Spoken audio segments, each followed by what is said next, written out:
Is there a way to edit any? How come you're always the host?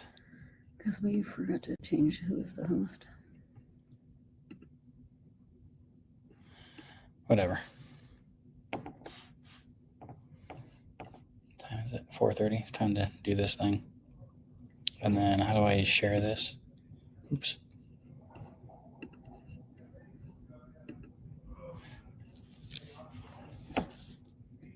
Start screen sharing. Okay. Oh, no, not screen sharing. Presentation. Okay. Okay, that's all I'll do. I'll do this now. I'll see you in there. I'll get help with the power content later. Well, hello, and welcome to the second edition of Ask the Builder Anything. My name is Travis Rohr with C3 Project Pros, and today's presentation is about the 5 key phases to a successful project. So I'm going to open up the slideshow and share the materials, if I can do this correctly. Look at there. So 5 key phases to any project. And as both my DIY course and my Flipper course outline, these are the 5. I mean, it's any project, and that's the truth of it. I don't care if you're building a fence, outhouse, doghouse, birdhouse. Doesn't matter. There's 5 key phases for it. So let's get into it, and let's go for the first one. The first one is pre-planning. Pre-planning phase has many components to it. In our lesson modules, we go over your BHAG, which is your big, hairy, audacious goal, on through planning, which talks about what all you're going to do. We talk about the products, what you're going to put in it, who's the team, so who's going to get it done. We talk about the schedule, the budget, and to me, the most important component of a pre-planning session isn't necessarily your BHAG, what you want on your vision board, if you will. It's not the schedule. It's not the budget, meaning your money.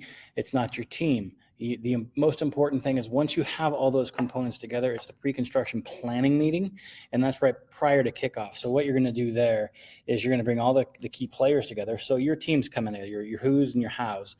So who's going to do it, how it's going to get accomplished, and then really the most critical thing, especially for a novice, is to ask questions, really open the floor up, ask for expertise. Has there been anything missed in the planning process? Is there any, I'm speaking specifically of renovations, if you will, is there any gaps that somebody may or may not notice that may have slipped through the cracks, maybe not in their initial scope? When you get all the players in the same room talking about it, you're likely to get a generalized consensus that, yeah, everything's covered, and basically mitigating your risk to scope creep, if you will, and that or scope gap, meaning a missing piece of work in your scope. So the pre-planning phase to me is the most important phase. So phase 2, now we're going to go rough in.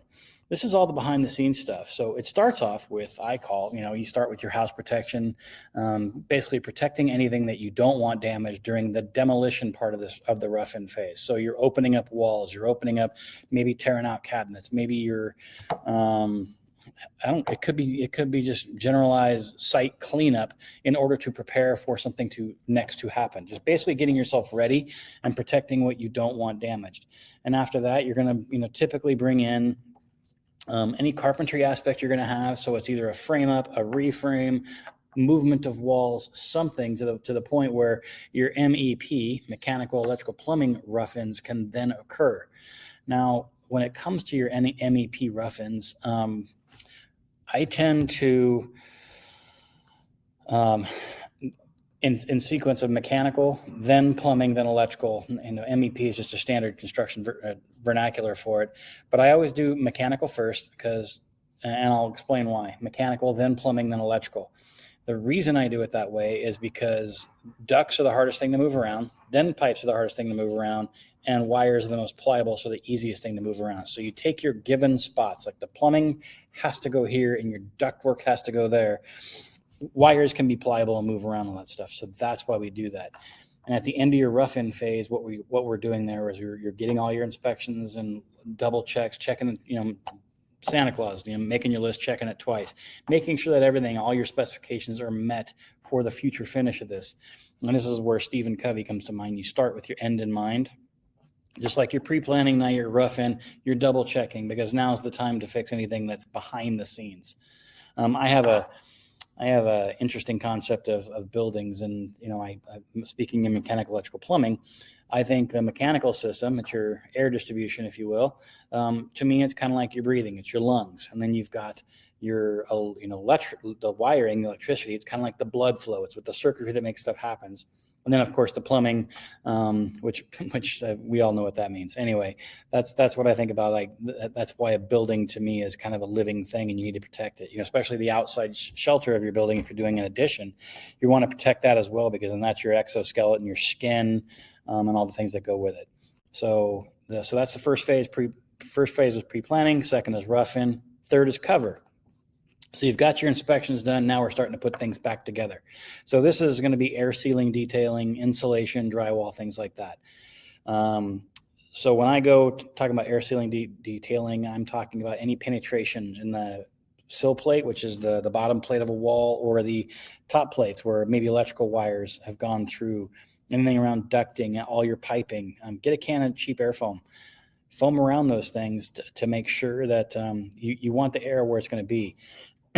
If you have a negative pressure attic and it's pushing air down on your wall, if you go up to an old building on a cold day and put your hand over an outlet, you will likely feel airflow there. So we want to stop that airflow, and that's going to maybe prevent condensation, prevent mold buildup, all those fun things that happen inside and around the walls.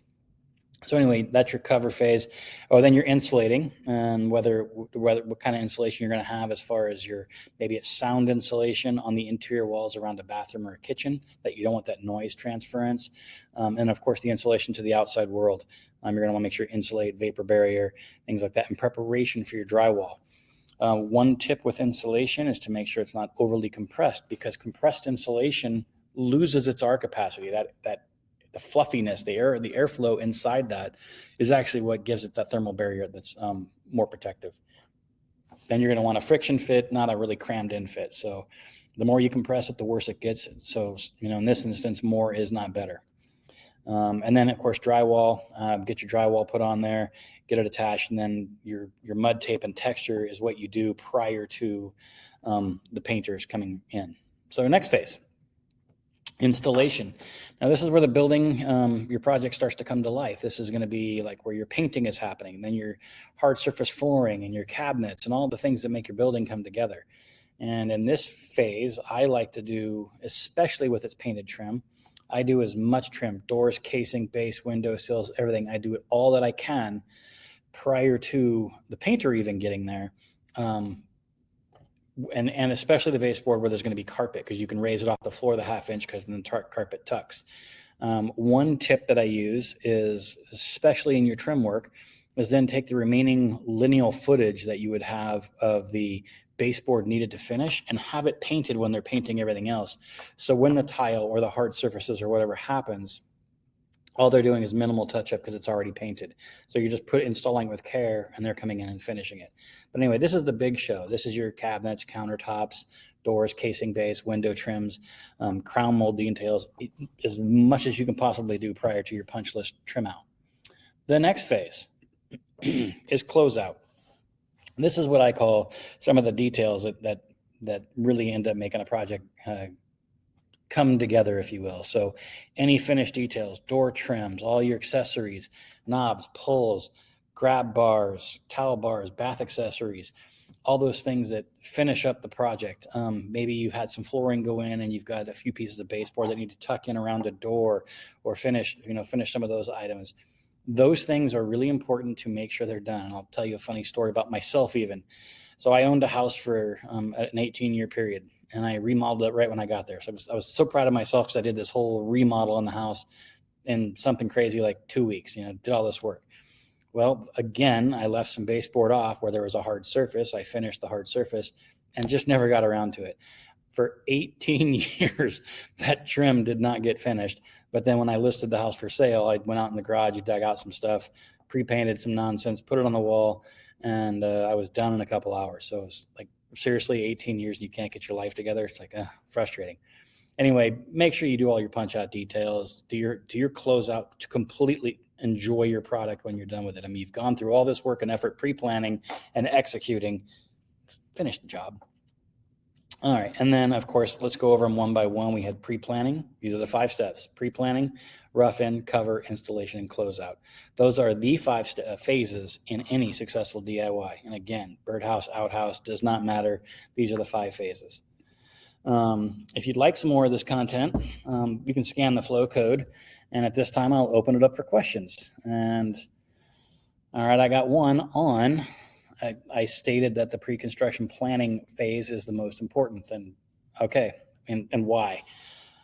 It is the only place, only time in a project you're going to ever save yourself time or money. It's the only time to fully grasp the time needed and the budget needed to execute any scope decision, any desired work that you want to get that done. And if you move beyond that and make decisions after the fact, they're just going to slow you down, cost you time and money, big scheduling delays simply because of go backs. They charge you more for go backs, typically, things like that. So make sure that you're, from the beginning, from the outset, being as complete as possible, getting that specification of work and the details of the schedule in place up front, because anything you do beyond there is going to do nothing but cost you time and money. Additionally, it's also the time to identify if you're missing some of the scope. When you have that meeting, as I said, and you're discussing all the details of the project, when you're laying it out, you're going to do this and you're going to do that. When you lay out all those details and they meld, well, it does reveal if you've got it all covered or if you haven't. And truly rely on, even myself, as many years as many projects as I've done, I do rely on their expertise to be like, wow, even I miss things. It's not a arrogance or, like you're not short-sighted for missing something. It's just a simple overlook. And, you do it so much, it becomes routine. It's like, wow, I completely missed that. You don't take it for granted. You take their skill set, take their profession, take their expertise with with value. And the other good thing about that is when you really listen to them at that time frame and take that in consideration and put that into your project plan, you really gain a lot of their respect and trust, and they will likely respond to you a lot more. So building that rapport and truly digging into their skill set, their professionalism is paramount in building that trust and rapport. So yeah, I do believe that. Question on insulation. Okay, I mentioned compression. Okay, so if I'm understanding the question correctly, there's different kinds of insulation out there. Of course, there's spray foam, which is the best. It seals up airflow, as I mentioned, in the cans to see around the pipes. Well, you can put it in the wall and fill up the cavity. And it's a high-performing insulation, and it's fantastic. Soundproofing, windproofing, it checks all the boxes. It is the most expensive. The next expensive, which is my favorite, is I do typically an inch of foam, and then I'll do like a net and blow over that. You can also do foam with a stuffed bat over that, and then they have, of course, high-density bat insulation. But regardless, maintain your airflow. And when I talk about the airflow in buildings, you can test your buildings afterwards. Renovations are much harder to do than new construction. Not that it's harder to do an air testing on them. What I'm referring to is if there is an issue or you have some leakage, it's harder to track it down versus a whole complete building that you have access to. So, and the test I'm referring to is a blower door test where they'll put a framed door with a fan on it and build up the pressure inside your house. And actually it's negative 50 pascals is what they're looking for with relation to the outside air. And then they see how much leakage you have. And when you're doing a whole building, I recommend it simply because you can go down and track out airflow details that need to be covered up and maintain the best efficiency for your airflow. So anyway, that's those are the 5 phases. Again, there's my flow code. I'd love to book a call and answer any questions you may have. And I appreciate you for being here. Thank you. And I'll see you in 2 weeks. And I'm on the road right now, so I can't think of the topic in 2 weeks, but it will be posted. And I'll see you. It was in 2 and 2. Anyway, have a good night. Thank you so much.